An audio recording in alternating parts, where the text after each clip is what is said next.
Bismillahirrahmanirrahim. Assalamualaikum warahmatullahi wabarakatuh. Alhamdulillahi rabbil alamin. Wa bihi nasta'inu ala umuri dunya waddin. Wassalatu wassalamu ala ashrafil mursalin wa ala alihi wa sahbihi wa man tabi'ahum bi ihsanin ila yaumiddin. Allahumma ja'alna mimman qama ramadhana imana wa ihtisaba ghufira lahu ma taqaddama min dhanbi. Al-hadis.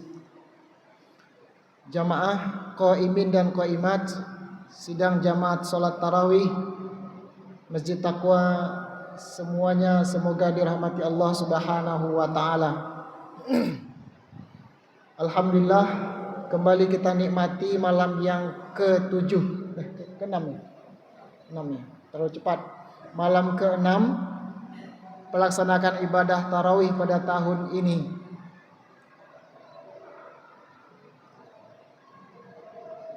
Setelah kita lihat, hampir semua rumah ibadah hari ini semarak dengan kegiatan-kegiatan ketaatan kepada Allah. Yang biasanya sholat 1 atau 2 shaf sekarang bisa 3-4 shaf. Yang biasa 3 shaf bisa masjid itu penuh.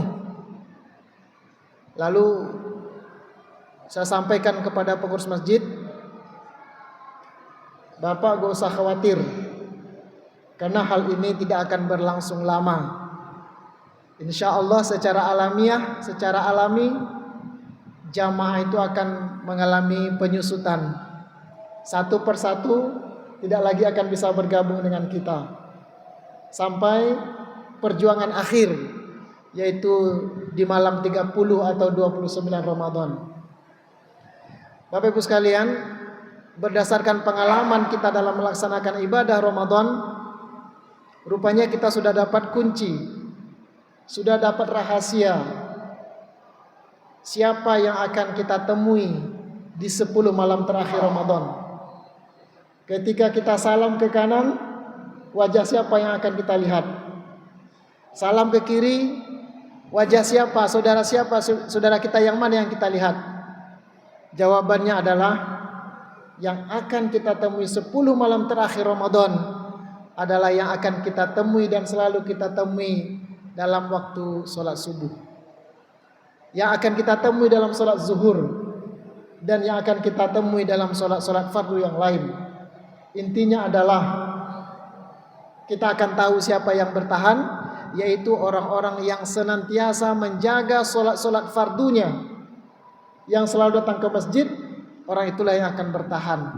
Adapun orang-orang yang karena diberikan motivasi oleh para penceramah, baik di melalui mimbar maupun melalui media sosial, melalui YouTube, lalu muncul kesadarannya, kalau kesadaran itu tidak dipelihara dengan baik, maka dia akan berguguran, bahkan hanya sampai separuh Ramadan, bahkan sampai hanya 10 malam pertama, dan setelah itu mereka kembali ke habitatnya, yaitu tidak lagi mau berjamaah dengan kita. Semoga semua yang hadir malam ini adalah istiqomah, dan insyaallah ta'ala kita dipanjangkan umur oleh Allah, sehingga kita ini juga lah yang nanti akan mengantarkan Ramadan sampai kita berbuka nanti di 1 Syawal 1445 Hijriah. Kaum muslimin yang dirahmati Allah Subhanahu wa taala, seorang ulama yang wafat pada tahun 631 Hijriah, beliau bernama Saifuddin Al-Amidi, pernah menulis sebuah buku Usulul Fiqh, buku yang menjadi rujukan para pengkaji syariah dan usul fiqh. Beliau menulis buku dengan judul Al-Ihkam fi Usulil Ahkam. Saya ulangi, Al-Ihkam fi Usulil Ahkam. Apabila buku itu kita baca, maka tidak jauh dari halaman-halaman awal, maka kita akan temukan sebuah pernyataan beliau. Pernyataan itu adalah seluruh syariat yang diwajibkan oleh Allah kepada umat manusia dan seluruh larangan yang mesti dijauhi oleh manusia, ujungnya adalah li silahil ibad fid daraini. Ujung sebuah perintah dan sebuah larangan adalah sebetulnya untuk kemaslahatan, untuk kebaikan al-ibad, seorang hamba, fid daraini, yaitu di dalam dua negeri, fil ajilah, yaitu dunia jangka pendek, maupun jangka panjang, yaitu al-ajilah. Kaum muslimin yang dirahmati Allah Subhanahu wa taala, Syekh Al-Amidi, Imam Al-Amidi ini berkesimpulan bahwa apapun ibadah yang kita lakukan hari ini pasti berpengaruh dalam jangka panjang di akhirat, tetapi juga pasti berpengaruh dalam kehidupan nyata, kehidupan kita ini. Bertolak dari itu kaum muslimin yang berbahagia, akhirnya kita apabila kita baca kembali buku-buku fikih yang memberikan pemahaman tentang apa itu puasa, yang kita maklum bersama puasa itu adalah al-imsak, yaitu menahan secara fikih, yaitu menahan anil akal, anil syarbi, anil jima, wa an sa'iril muftirati min tulu'il fajar ila ghurubis syam, menahan semua itu semua makan, minum dan lain sebagainya. Ternyata kaum muslimin yang berbahagia, akhirnya kita tahu bahwa dengan berpuasa tersebut Allah ingin didik kita menjadi orang cerdas sekaligus orang bijak. Saya meminjam teori yang disampaikan oleh orang-orang lain, maksudnya orang barat dan lain sebagainya. Mereka mencoba membedakan apa beda antara orang pintar dengan orang bijak, antara orang yang memiliki intelektual yang hebat dengan orang yang bijaksana. Maka secara singkat kaum muslimin yang berbahagia, mereka bedakan orang pintar adalah orang yang tahu apa yang harus mereka kerjakan. Nah, itu orang pintar. Apa mau mengerjakan apa, itu orang pintar tahu. Tetapi orang bijaksana adalah orang yang tahu apa yang mesti tidak mereka lakukan. Selagi orang pintar itu tahu apa yang mesti mereka lakukan, sementara orang bijaksana itu adalah orang yang tahu apa yang mesti tidak mereka lakukan. Inilah esensi hakikat dari al-imsak, itu menahan. Karena umumnya orang-orang bijaksana adalah orang-orang yang menahan, menata diri. Dan kerusakan di muka bumi ini, rata-rata orang sudah kehilangan sikap dan kemampuan untuk menahan. Orang pintar banyak, tetapi orang bisa menahan itu sulit. Maka orang yang berpuasa diinginkan oleh Allah Subhanahu wa taala menjadi cerdas sekaligus bijak, karena dia tahu apa yang tidak mesti mereka lakukan. Walaupun awalnya halal, walaupun secara zatnya, secara ainnya makanan itu halal, tapi dia akan tunda kenikmatan itu tepat pada waktunya, yaitu ketika maghrib menjelang, yaitu ghurubus syamsi, ketika matahari tenggelam. Kaum muslimin yang dirahmati Allah Subhanahu wa taala, tugas kita hari ini adalah bagaimana al-imsak dalam puasa itu kita jadikan menjadi budaya menahan, sehingga kita bisa menjadi orang sabar. Menjadi orang yang sabar ini adalah pahalanya luar biasa. Bahkan kaum muslimin yang berbahagia, Imam An-Nawawi rahimahullah menulis sebuah buku Riyadhus Shalihin yang selalu dibaca-baca. Ternyata setelah kita teliti buku tersebut, awal-awal buku tersebut adalah membahas masalah amal qalbi, yaitu amal hati. Salah satu yang beliau bahas adalah tentang kesabaran. Karena beruntung sekali orang yang sabar, yang dididik oleh puasa. Dan sabar itu pahalanya unlimited. Pahala puasa, pahala sabar itu tidak terbatas. Karena sabar juga tidak terbatas. Orang bisa melaksanakan sholat tapi tidak sabar dengan sholatnya. Orang bisa melaksanakan puasa tapi tidak bisa sabar dengan puasanya. Orang bisa melaksanakan ketaatan yang lain, tapi mereka tidak sabar dengan ketaatan tersebut. Maka kaum muslimin yang berbahagia, dengan budaya imsaklah kita akan terdidik menjadi orang-orang yang sabar, orang-orang yang mampu menahan.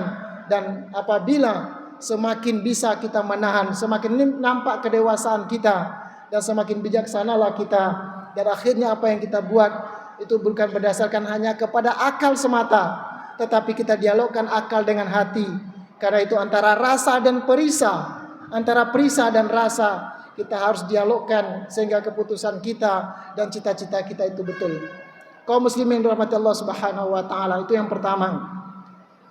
Yang kedua, sebagaimana kita ketahui puasa itu adalah amalan yang paling tersembunyi yang hanya diketahui oleh seorang hamba dengan Allah Subhanahu wa taala. Kaum muslimin yang berbahagia, kita lihat dalam semua ibadah-ibadah wajib itu kita disyariatkan untuk mempertontonkan. Ya, ini kaidahnya begitu.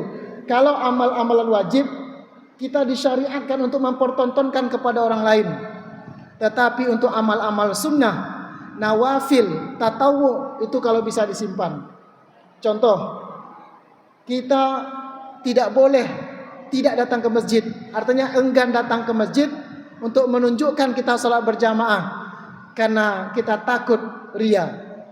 Enggak boleh kita tidak datang ke masjid gara-gara kalau datang ke masjid nanti kelihatan oleh orang lain. Karena untuk hal yang wajib kita disunnahkan untuk menengokkan kepada orang lain. Zakat adalah wajib, disunnahkan untuk menyampaikan pada orang lain, ini zakat saya.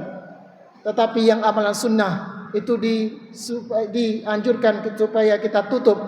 Tetapi kaum muslimin yang berbahagia, ada satu amalan wajib, amalan fardu yang tetap harus kita simpan, yaitu adalah ibadah puasa bulan Ramadan. Karena itu kaum muslimin yang berbahagia, inti daripada puasa itu adalah menciptakan diri kita yang tulus, membentuk karakter kita yang ikhlas, membentuk karakter kita supaya apabila kita berbuat hanya semata-mata minta persetujuan dan semata-mata minta balasan dari Allah Subhanahu wa taala, maka orang yang berpuasa mestinya adalah orang yang ikhlas. Wa ma umiru illa liya'budullaha mukhlishina lahuddin. Orang yang berpuasa itu tidak akan kita disuruh berpuasa oleh Allah kecuali kita mengikhlaskan puasa itu semata-mata karena Allah Subhanahu wa taala. Lalu sebagai penutup kajian ini, apa yang disebut ikhlas? Ikhlas kaum muslimin yang berbahagia bukan berarti berbuat tanpa pamrih. Karena ada orang bahasa Indonesia mengatakan saya ini ikhlas, artinya berbuat tanpa pamrih. Kaum muslimin yang berbahagia, Islam itu sangat sejalan dengan naluri manusia. Tidak mungkin seseorang berbuat sesuatu tanpa pamrih. Orang tidak akan mungkin melakukan sesuatu tanpa ada yang diharapkannya. Tetapi ikhlas itu adalah bukan berarti berbuat sesuatu tanpa pamrih. Tapi ikhlas adalah semata-mata mengharapkan pamrih itu dari Allah Subhanahu wa taala. Mustahil kita mau ruku ke sini, mau sujud kalau tidak mengharapkan apa-apa, itu orang bodoh. Yang kita harapkan adalah pahala, ganjaran dan keridhaan yang diberikan oleh Allah Subhanahu wa taala.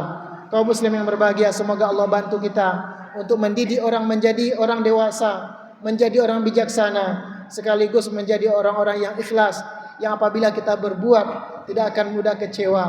Karena kaum muslim yang berbahagia, orang yang tidak ikhlas akan sulit kecewa. Orang yang tidak ikhlas akan sulit kecewa. Apalagi ketika kita bantu seseorang yang kita harapkan mereka berterima kasih dan akan menghargai kita, tapi tiba-tiba terima kasih dan penghargaan itu tidak kunjung kita dapatkan. Akhirnya kita sakit hati dan kecewa. Dan puasa mendidik kita, apabila kita menolong orang lain, apabila kita berbuat sesuatu, jangan pernah kita mengharapkan balasan dan terima kasih. Bahkan apabila kita membantu orang lain, percayalah kaum muslimin, percayalah terhadap apa yang Allah katakan, innama nut'imukum liwajhillah la nuridu minkum jazaa'an wala syukura. Apabila kita bantu orang lain, jangan pernah kita berharap balasan, apalagi ucapan terima kasih. Karena bagi kita yang ikhlas, cukup balasan itu kita harapkan dari Allah Subhanahu wa taala. Dan orang seperti inilah yang hidupnya bahagia dan tidak akan kecewa walaupun manusia merendahkan dia, tetap Allah Subhanahu wa taala akan mengangkatnya. Biar dia tidak dikenal di bumi, tapi dia masyhur di langit, daripada dia populer di bumi tapi tidak pernah disebut namanya oleh malaikat di langit. Subhanakallahumma wa bihamdika asyhadu an la ilaha illa anta astaghfiruka wa atubu ilaik. Wassalamualaikum warahmatullahi wabarakatuh.